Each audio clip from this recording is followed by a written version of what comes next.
前几天的阅兵仪式，有好多网友说军迷变军盲，所以我今天特意找到了资深军事记者我的同事磊哥来给大家认真科普一下。核武器特别像妙脆角，这没吃早点是吧？可能这2天网上关注度也比较高，咱们就捡重点说哈。好，对这个现场看到感觉是最大、最长。1000呢，中国第1型高超音速的远程的巡航导弹，非常快的速度。军迷朋友在说啊，我们的敌人可能在他家门口点一份披萨，下单的同时，我们的这些先进导弹发射，有可能他的披萨还没到呢，我们导弹就已经先飞到他家门口。像东风31BG、东风61，这个东风31BG 在东风31这个家族里面是最新的成员。大家可能过几年之后就会慢慢的了解到了，对我们的强敌可能也会有一些他们所谓猜测的信息出来。那么现在因为官方没有披露，所以我也不能说太多。大家可以相信。会做成那个中英双语字幕，就是想看英文的那部分观众他也能看到。好，没问题。那再说到东风61呢？很多军迷朋友，包括我自己哈，在参加预演的时候看到了这个蒙着帆布的这个大的8轴车亮相呢。当时大家都猜测啊，可能是东风41。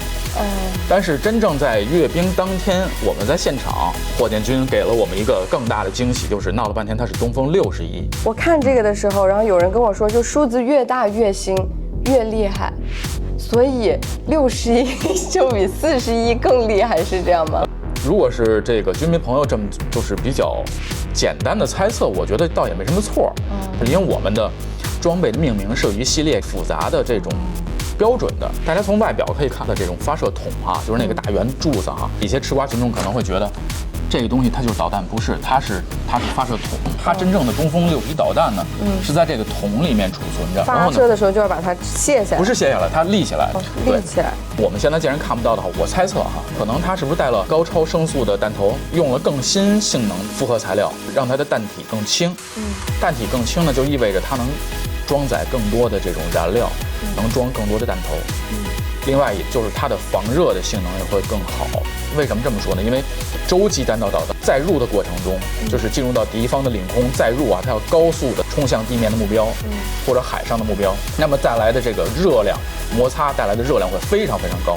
如果我们的防热材料不好的话，它很可能弹头就烧蚀了，直接在空中解体了。它的这个防烧蚀、防热材料一定要非常好，非常先进。就是全世界只有为数不多的一只手能算得过来的几个国家有能力研制这种高性能的防热材料。那么再说到东风5C，东风5C 我在现场听到解说特意提到它是具有全球的打击范围，全场也都是响起了这个雷鸣般的掌声啊，很多人欢呼，大家都很激动。我可以跟大家说，东风5C是中国目前为止射程最远的洲际弹道导弹。那它可以环绕地球1周吗？咱们没有掌握足够的材料说它的射程究竟是多少。但是既然现场的解说员跟所有这个全球的观众都说了，它具有全球的打击范围，那么我相信这个话一定是有依据的。在全球上的任何一个角落，东风5C这个导弹都能够去覆盖到。这必打。对，这也是我们对强敌的我们的潜在队传达一个非常明确的信息，就是你们要小心一些，我们有这样更新的手段。那个妙脆角是它的东风5C 的弹头，就是上次我们公开展示这个洲际核导弹的弹头的时候，已经是在1984年了。过去这几年阅兵我也都参加了，都在现场。那么之前呢，像上一次东5B的那个弹头都是跟它的2级包在一起的。那么这次呢，也有单独把它的这个洲际的这个核导弹的弹头 nuclear warhead 单独拿出来展示，也是对那些对我们不友好的或者说居心叵测的一些人的一种明确的提醒，就是你们要看清楚这是什么。那能看清吗？我相信他们一定能够理解这个其中蕴含的意味是什么。每个弹头的当量可能都是几十万吨，甚至上百万吨当量的 TNT。那么一颗这样的东风5C 导弹，当然我们不希望发生这样的场景啊。如果是在这种敌人对我们进行这种核威慑，或者说甚至有这种核的打击的情况下，我们进行核反击的时候，那么这一颗东风5C 的导弹基本可以抹平一座中等的城市。可以知道我们有多少颗这种导弹吗？这个你其实问到了一个我也不知道的问题。外面有很多猜测，中国有多少对于核弹头的运载工具？通过运载工具推测有多少？对，就有一些所谓不负责任的猜测，从几百颗到千余颗，但是我确实不知道。这次也是我们第一次向全世界公开展示就是我们有了可靠可用的3位一体的核反击的体系。刚才你也看到了，就是巨浪3 JL3，它是潜基的洲际弹道核导弹，就是在潜艇上发射的。就是我们的战略导弹核潜艇可以在我们周边甚至深入大洋的这个海域里面，任意一个适合这个导弹发射的点，在水下把这个导弹发射出来。那么，如果我们的最高统帅发出了要进行这种核打击、核反击的命令之后，这个潜艇在水下一个固定的发射位置，它能够把这个导弹弹出来，然后这个导弹弹到这个海面上来，出水之后点火，发射升空，然后飞行几千公里甚至上万公里，打击到我们的敌方的土地上，它的速度会非常非常快。现在全世界拥有这种可信的对于洲际导弹的中断拦截能力，只有2个国家。哪2个？我觉得它可能没有这个能力，因为我们可能一次发射几十枚甚至上百枚的洲际导弹。最后再说一个叫做惊雷1号空击的，之前呢很多军迷也猜测，就是说我们3位一体的链条就差空击远程导弹。惊雷1号的惊艳亮相，向全世界昭示了我们现在把这一环也补上了。可以负责任跟大家说，它肯定不是说这一次93当天刚刚服役的，它肯定是服役了一段时间了，就说明我们建设一个可信、可用、可靠的3位一体的核威慑的体系，已经是有一段时间了。现场他有一个车子拖过来，大家都很惊叹，然后很多观众拿出手机去拍，就是有一个像鳐鱼一样的飞机。那么你看到那个可能是海军的两栖攻击舰上用的察打一体的无人机，这就是未来敌人跟我们的空战，可能他都见不到我们的有人驾驶的战斗机，他还不知道怎么着呢，就已经被我们的隐身的无人的作战机打下来了。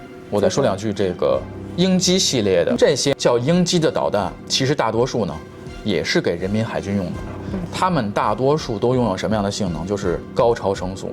它其中有好几款，比如说像鹰击17、鹰击19，可以说它是全世界独一份。独一份什么？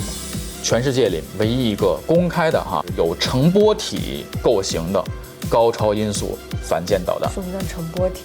就是这个导弹飞行速度非常快的时候呢，在它那个弹头的那个尖端，它压缩空气，它把空气分子压缩到就类似于有一点像液体了，就是非常粘稠。就如果你能飞那么快，你前面的空气也会压缩。你简单想象这个飞行器像冲浪一样，它骑在这个激波上面，它能够做出一些复杂的跟随空气的节奏。对，所以在英文里面成波体叫 wave rider。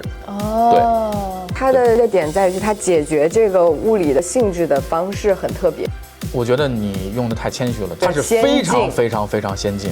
就是为什么全世界这么多个国家，现在只有我们做出了这样的导弹？难道别的国家的科学家他们不想做出来吗？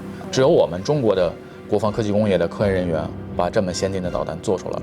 还有鹰击19，它是全世界第一款超燃冲压吸气式的超音速反舰导弹，它就是全世界最先进的导弹之一。你说之2之3呢？那不好意思，也是我们中国，所以这也是告诉我们的这种海上要挑衅我们的强敌。你的军舰够打吗？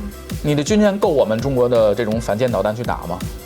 某一个敌人想从海上来侵犯我们的利益，来阻挡我们做一些正义的事情，完成祖国统一大业这样的。我们不但有空中，我们有军舰上的发射的反舰导弹，我们还有潜艇上发射的反舰导弹，我们还有潜艇上发射的先进的鱼雷。那么我们还有从我们的近岸发射的航程非常远的无人潜航器。就是你可能不知不觉，你早上起来之后发现你的某个海岸，全世界被包围了。我们在这个阅兵式上看到的很多的是装备，然后和这些使用它的这些人，那这些科学家我到底在哪里？有很多这种装备的总设计师、工程的总指挥到达现场，而且我也见到很多人，但因为他们都是在背后默默无闻的做出这种贡献，他们也从来没有期望，就是说全国的人民或者说广大军迷能够去了解他们的名字，他们长什么样，他们的事迹。所以我说，就是真正的国之栋梁是这些默默无闻研制出这种震惊世界的装备的那些科学家、那些工程师、那些设计师、那些大国工匠，是他们真正让我们的脊梁变得特别的硬。